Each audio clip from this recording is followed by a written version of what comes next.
Hello friends, আসসালামু আলাইকুম। আশা করি আপনারা সবাই ভালো আছেন। আমিও আপনাদের দোয়ায় আল্লাহর রহমতে অনেক ভালো আছি। আজ আমি 6 মাস থেকে 10 বছরের বাচ্চাদের সকাল, দুপুর ও রাতের একটি খাবারের রেসিপি তৈরি করে দেখাবো। আর এই রেসিপিটি যেমন পুষ্টিকরে ভরপুর, তাছাড়া মেধা বিকাশেও ওজন বৃদ্ধিতে সাহায্য করবে বাচ্চাদের। আর এটা খেতেও অনেক মজার হয়। তো চলুন কিভাবে এই খাবারটি তৈরি করতে হয় সেটি দেখিয়ে দিই। আমি একটি আলু, অর্ধেক গাজর ছিলে ধুয়ে পরিষ্কার করে নিয়েছি। আমি এই দুটোকে গ্রেট করে নেব। পরিষ্কার একটি বাটি নিয়ে নিব। এর মধ্যে দিয়ে দিব 2 চা চামচ ভাতের চাল,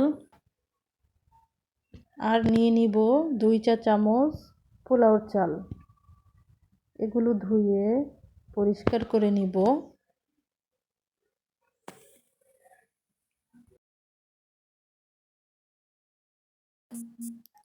চালটা আমার ধোয়া হয়ে গেল।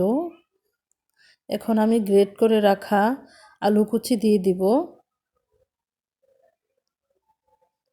সাথে গ্রেট করে রাখা গাজর কুচি দিয়ে দিব।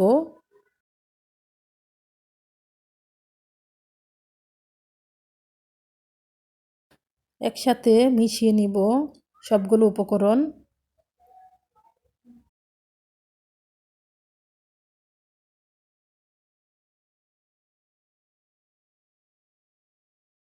একটি ফ্রাই প্যান বসিয়ে তাতে 1 চা চামচ ঘি দিয়ে দিব। এই ঘিটা আমার হাতে তৈরি করা, আপনারা ঘিটা দেওয়ার চেষ্টা করবেন। সুন্দর একটা ফ্লেভার আছে, তাছাড়া পুষ্টিগুণে ভরপুর।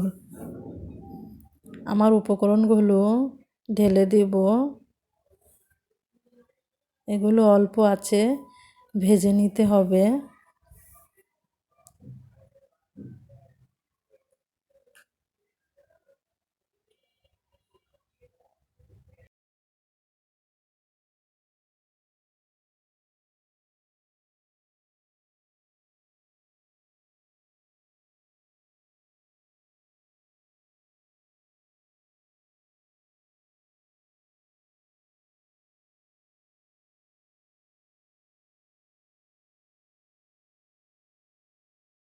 মাঝে মধ্যে আমার ছেলে মেয়েকে এভাবে রান্না করে খাওয়াই, আপনারাও খাওয়াবেন, অনেক উপকারে আসবে। আমি একটা তেজপাতা এবং এলাচ দিয়ে দিলাম একটু ফ্লেভারের জন্য।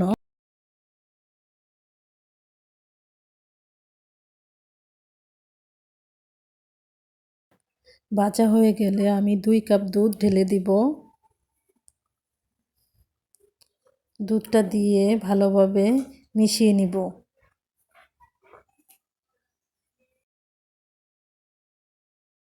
আর যাদের বাচ্চাদের গরুর দুধ খাওয়ান না, এভাবে অবশ্যই আপনারা পানি দিয়ে রান্না করবেন।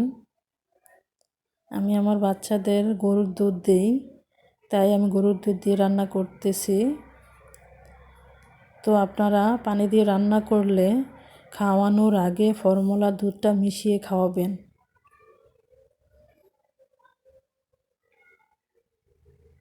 আমি এখন ঢেকে 20 থেকে 25 মিনিট রান্না করব, যতক্ষণ পর্যন্ত আমার চালটা ফুটে না উঠবে।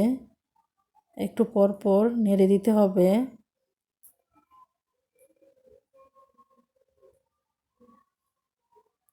যাতে নিচে লেগে না যায়।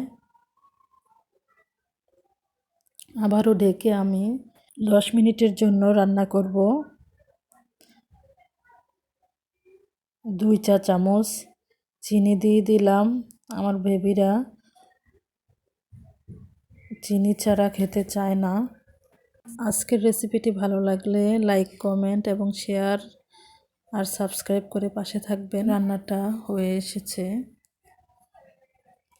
আপনার বেবি যেমন ঘনত্ব খেতে পছন্দ করে, ঠিক সেই অনুযায়ী পাতলা বা ঘন রাখতে পারেন। আমার ছেলে মেয়ে এভাবেই খেতে পারবে, তাই আমি ঘন রেখে দিয়েছি। আশা করি আজকের এই রেসিপিটি আপনাদের অনেক অনেক ভালো লাগবে। এটা ছোটরা কেন বড়রাও খেয়ে নেবে অনায়াসে। আজকের মতো বিদায় নিচ্ছি, সবাই ভালো থাকবেন।